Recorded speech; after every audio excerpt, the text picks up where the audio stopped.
Bismillahirrahmanirrahim. Teman-teman sekalian, salah satu problem di kalangan orang awam adalah kadangkala sesuatu yang nyeleneh dianggap hal lumrah, dianggap istimewa. Bahkan sebagian dari kalangan orang-orang awam atau orang kebanyakan itu telah menjadikan orang-orang nyeleneh itu sebagai orang soleh, ukuran kesolehan. Lantas lebih atasnya lagi dianggap wali. Padahal tingkah orang itu aneh-aneh, atau bahkan melanggar syariat pun tetap sebagian orang awam menganggapnya soleh. Karena mereka wali, jadi kenyelenehannya itu justru menampakkan kewaliannya. Sungguh ini adalah sesuatu yang sangat menyedihkan. Berkenaan dari hal tersebut, ada satu kisah yang telah beredar di kalangan kita tentang wali telanjang, ya. Di hadapan kita ada sebuah buku yang berjudul yakni Zikir ala Tasawuf, mengungkap fenomena tasawuf dan zikir ala tasawuf masa kini. Buah karya dari Ustadz Muhammad Arifin bin Badri MA. Terbitan dari Pustaka Darul Ilmi.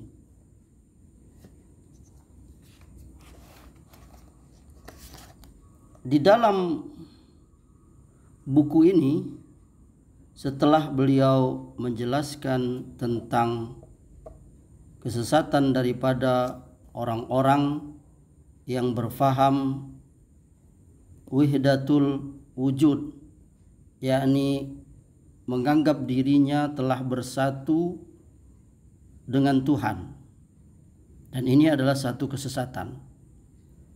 Beliau, Ustadz Arifin Badri, di dalam halaman 44 buku ini, beliau ada mengisahkan banyak kisah, tapi saya akan membacakan hanya 2 kisah dari sesuai dengan judul yang saya bawakan. Beliau berkata, dan di halaman lain Asy-Sya'rani menuturkan kisah wali lain, yaitu Syekh Ibrahim Al-Uryan, bahwa orang ini bila naik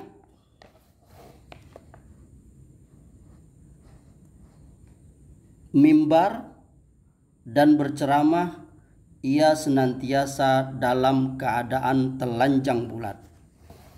Ya. Ini ada di kitab At-Tabaqat Al-Kubra oleh Asy-Sya'rani, juz 2 halaman 124. Kemudian kisah yang kedua yang ditampilkan oleh Ustadz Muhammad Arifin Badri, berhubungan dengan kisah ini, saya pernah mendengar penuturan salah seorang kawan saya sendiri, dan kisah ini ialah kisah yang ia alami secara langsung. Kawan saya ini berasal dari salah satu pondok pesantren di kota Jombang, Jawa Timur. Pada suatu hari ia diajak oleh bibinya untuk berkunjung ke daerah Nganjuk, Jawa Timur, guna mengunjungi seorang wali.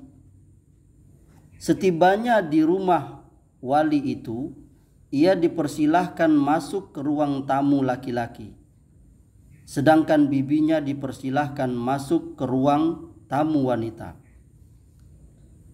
Sepulang dari rumah wali itu, bibinya berkata, "Wah, tadi di ruangan wanita saya menyaksikan beberapa wali.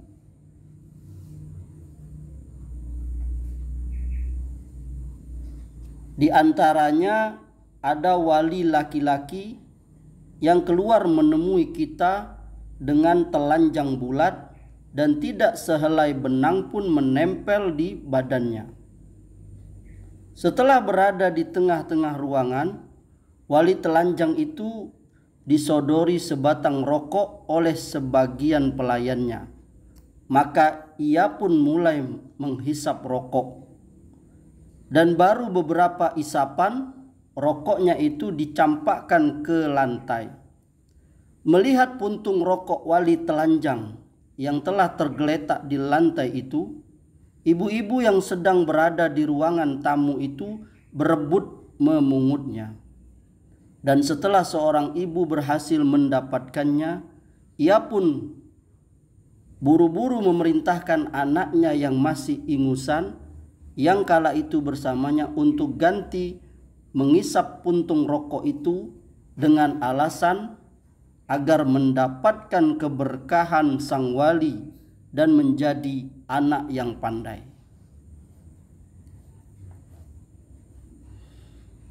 Tak kala kawan saya mendengar kisah ini, langsung dari penuturan bibinya, ia bertekad untuk tidak ikut-ikut lagi dalam acara-acara yang diadakan oleh orang-orang sufi.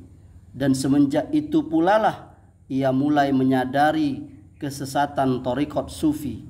Dan alhamdulillah yang telah mengkaruniai sahabat saya ini hidayah sehingga dapat dengan mudah mencampakkan belenggu thariqat sufi dari lehernya.